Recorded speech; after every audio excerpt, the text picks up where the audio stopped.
esta no és una llei sanitària ni educativa, no és una llei, és un text doctrinal, és una proposta ideològica moral que fa olor a sotana soterrada en naftalina, és una proposta ideològica doctrinal que fa olor a dama de ropero, és una proposta doctrinal ideològica que fa olor a tots aquells que volen regular en contra del dret de les dones a decidir. No estem parlant d'avortament sí o avortament no, perquè això ho han fet les dones al llarg de la història, el xoliver, el gerani... No, no, estem parlant en quines condicions les dones decideixen i en quina protecció per a la seva salut sexual i la seva salut reproductiva. Ningú que diu això està negant la protecció i el suport a la maternitat i a la paternitat responsable. Faltaria més.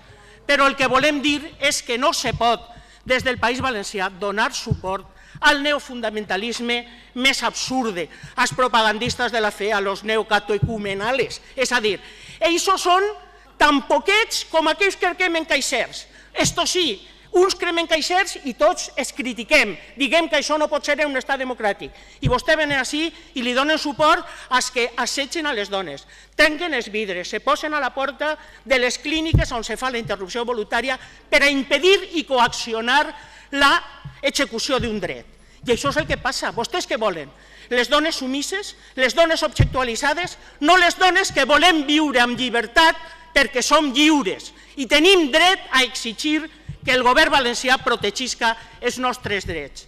Dia des del principi, això no és una llei, és una malifeta, feta per a organitzar a la societat en un debat i donar diners a determinats grups que tenen una sèrie de propostes i, a més, per a ser la punta de llança de la insumissió orquestada i organitzada contra l'estat de dret. Per tant, des d'Esquerra Unida reiterem els nostres arguments.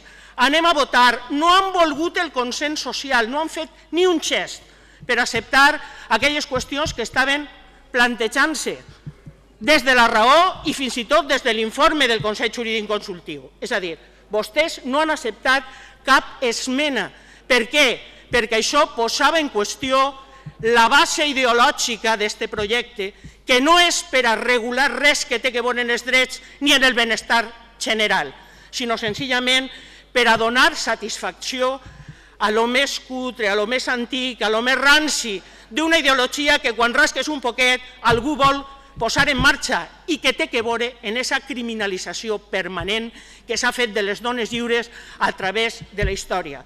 Jo crec, senyores i senyors diputats, que si vostès no retiren aquest text, avui és un mal dia per a la vindicació feminista en el País Valencià i suposa que en algun moment alguna part de la societat se ho reclamarà.